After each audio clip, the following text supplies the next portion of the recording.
All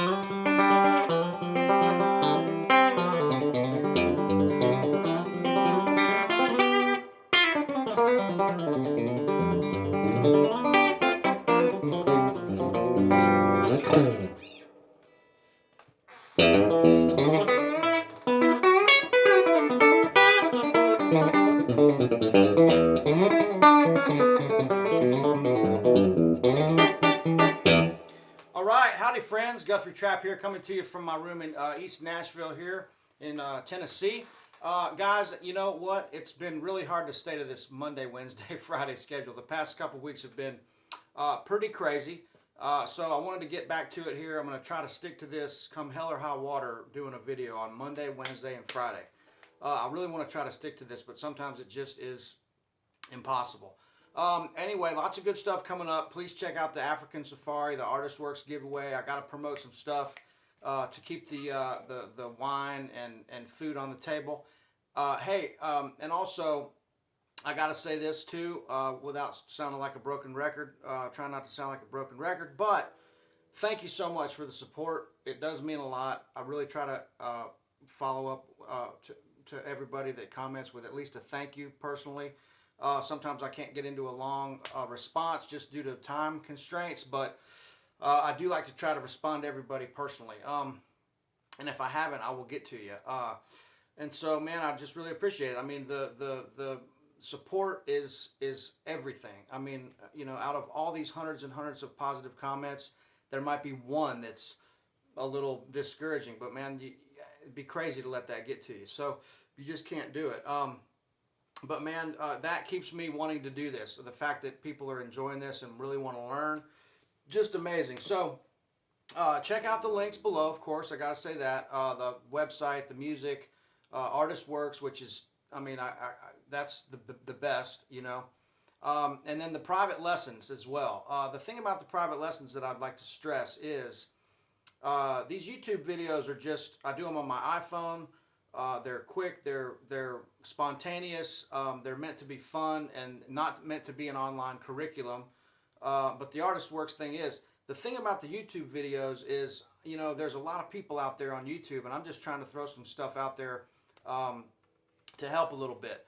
The other thing about it is the point that I was trying to make was this: you can't ask a question on YouTube unless it's in the comments. If you do a private lesson with me via Skype or locally here in Nashville, you get a video an hour long, and I call it a masterclass because I'm showing you all the things that changed my life as a kid that made me able to play, you know, somewhat freely on the fingerboard and able to express myself and play a bunch of different kinds of music. The thing about it is when you do a lesson with me on Skype or personally, you can ask me questions. I'm going to dial into exactly what you want to get out of it. You know, there's no pre-arranged method plan or anything like, hey, I'm going to teach you this, come back next week. That's not how it works. I jump in and want to show you exactly what you need to get out of it. So there's that. So, you know, a little sales pitch here, but I got to keep it going. But, you know, this lesson, man, I just wanted to talk a little bit about, you know, the importance of, I'm probably going to jump around a little bit on this one. It's been a minute since I've done a video, and I'm starting to see a pattern of what guys really need to learn to get to the next place with their plan. I hate to say the next level because that sounds like a marketing pitch. Let me take you to the next level. So you know, it's not an elevator or an escalator here. Joking, but so you know, it's if you want to spend the time to work on your playing and really, you know, be able to express yourself and play a lot of different kinds of music, if you're into that, I suggest listening to a lot of stuff. If you like it, learn it. If you don't waste your time on it. Don't learn jazz or classical or Latin or whatever just because somebody said you need to. I mean, if you don't like it, don't learn it. It's that simple. This should be fun and something that comes from the heart, right? So with that being said, I wanted to talk a little bit about some really basic, fundamental, almost, you know, not spiritual, but almost like the real core of making music, which is the feeling and the emotion of it, and your ear being the final judge here. You know, the theory is something that you have to know a little bit about to know what you're doing and not be completely lost on the instrument. because too much, if you just play by ear, you know, you might find yourself in a situation where you're a little bit behind if somebody starts calling out chords and numbers and stuff like that. It's good to at least know where that comes from and be able to teach yourself and get out of a hole if you need to. So, you know, knowing your chords, your E, your F, your G, your A, your B, where these are on the fingerboard, that's great. You know, knowing every note and memorizing it, I don't know that, and I don't think that's the first thing that I would teach somebody. Definitely not.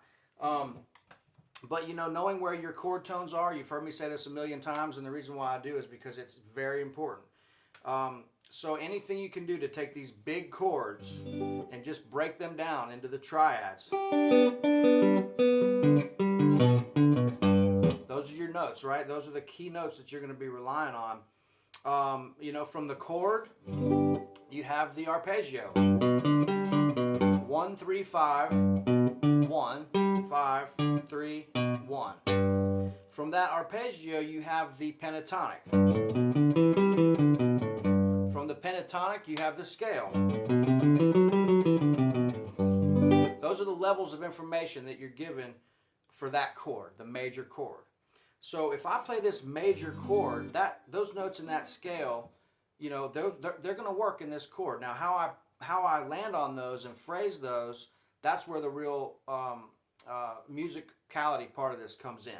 I'm going to shoot for those target notes, that 3, that 5, that 1. I'm not going to hang on this. I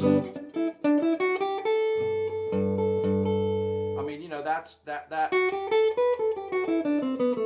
A note is a note of the scale, but I'm not going to hang on it because it's not a target note. The notes in the scale that aren't target notes, and the target notes, I mean 1, 3, 5 out of the chord, in all these different triads, not just one. It's the same for every 1, 3, 5 triad you have all over the fingerboard in every key.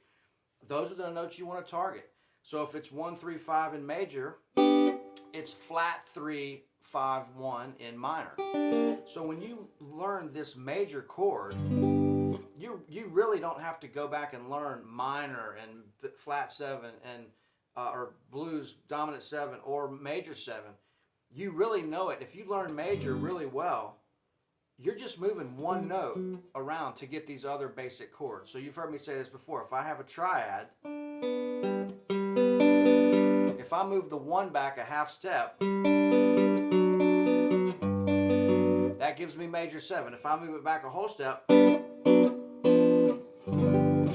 any triad, oh, let's get back to G, sorry. If I move the 3rd back a half step, I've got minor. So when you can really see that, how those triads build those simple chords, then you start seeing the notes that move around that change in the chord. And that's how you play lead guitar and play over the chord shapes. The chords, I think a lot of guys are getting confused with, well, I don't want to learn chords. That's rhythm guitar. That's like, you know, I don't want to do that all day long. But what they're missing is to learn to play lead guitar, single note lead guitar, or to be able to shred or whatever it is that you want to do.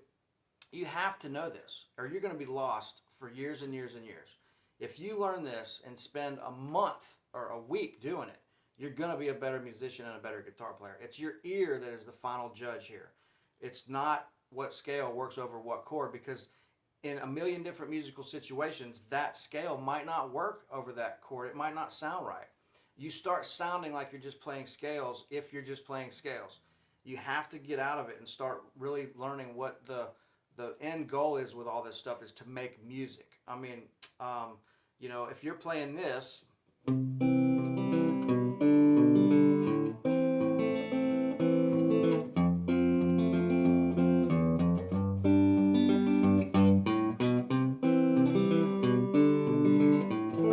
okay, when you go to that A minor,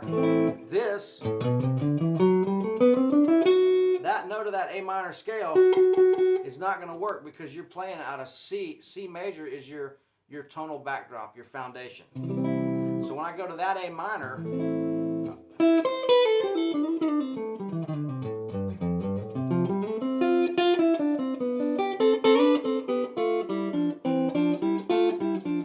I'm playing the notes out of A minor.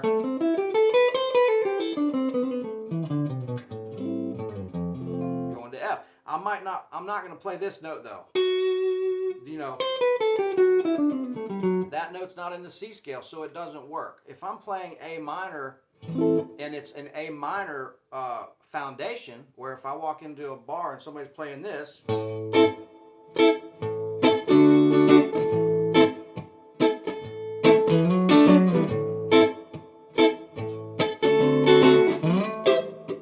I hear that, I know that, okay, that's A minor, but that's the foundation. So that note,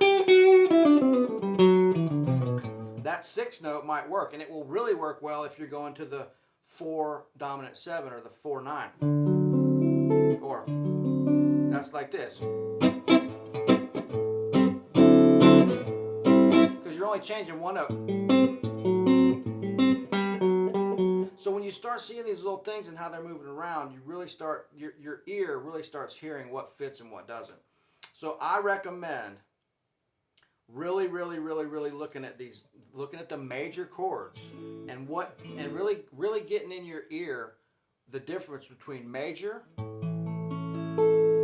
7, or where you're targeting that major 7, 1, 2, 3, 4, 5, 6, 7, and then dominant 7, where, right?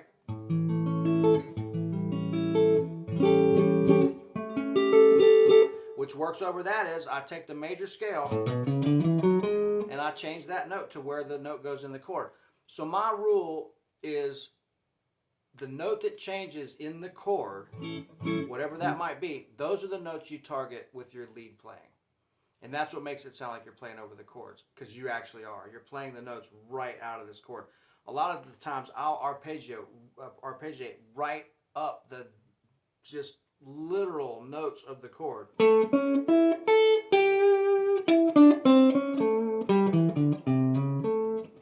That is right out of that chord, right?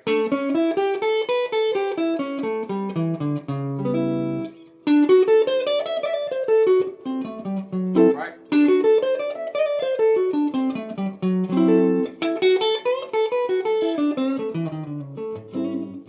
Right out of the chord. So the things that you can practice to start seeing this are arpeggios, which I like to take. Let's get to G for a second. Like I said, this is just going to be a random catching up, checking in video here. And I happen to be playing for the first time on YouTube deliberately my Floyd original #1 Telecaster, my Floyd guitar that I bought for like $750. I think I gave him an extra $50 because I felt bad for taking such a cheap price. But this guitar's been with me all over the world. It got refretted and it kind of changed a little bit. It's still not perfect, but I got to start playing this guitar again. No serial number. It's been beaten to holy hell and back. Duct tape on here. I mean, it's just like, I mean, this is my just favorite guitar. It was brand new when I bought it, and I've just beaten it to death, and it's just the greatest. I love this thing. Lots of character. Anyway, getting back to this stuff, there's a great exercise that I like, and I'm going to run through this stuff pretty quick because, like I say, we're just catching up here again, getting back on schedule. But I like to do this. We're going to play in the key of G, 1, 4, 5, 1, 4, 5, 1, 4, 5, 1. And what we're going to do is play the 1, 3, 5 of each one of those chords. So it's going to sound like a bass line, but it's going to start getting you in the right hand position for this kind of stuff. So here's G, C, D, G, C, out of the G shape, D, G, out of the D shape. So here's again.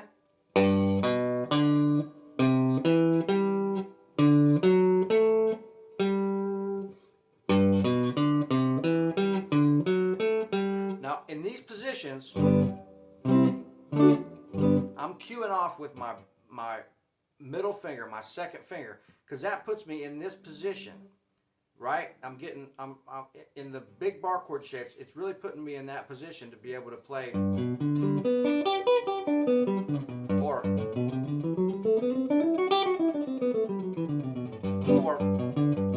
right? So that's what you want to do. You want to be using the right hand position, because when you lead up with this first finger and down with the first finger, as a place to start, there's other fingers you'll lead with too, but if I move this first finger up, it puts these fingers in the next position that I need to be at to work up and down this fingerboard. Using the right fingers is a big deal. So if you use the right fingers and the right shapes, you're going to play these chords. Your fingers are going to fall right down where they need to be. If you just drop it down, you're going to hit the right note because you're in the right position. If I'm down here and I'm trying to play something out of this shape, I'm just all wrong, right? So this is a big deal. So again, 1 3 5, C 1 3 5, D 1 3 5, G. Now G out of this position and then into your D position. G 1 3 5. C, D, G. So I'm going.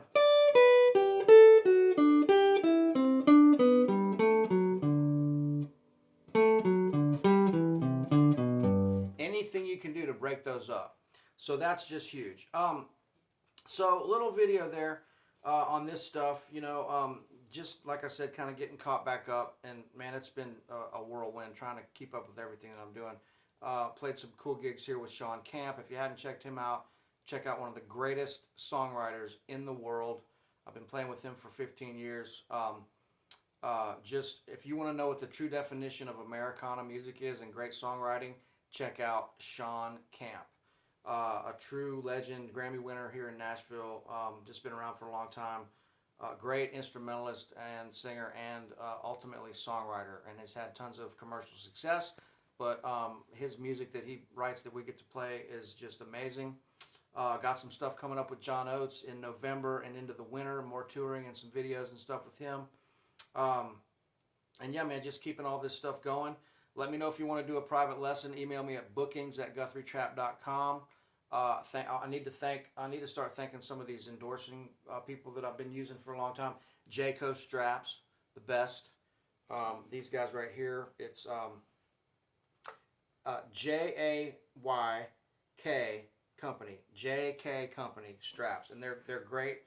They come in all these cool designs. They're built really well. They look great, and they're also adjustable. They're not too long. They're not too short. They're just right.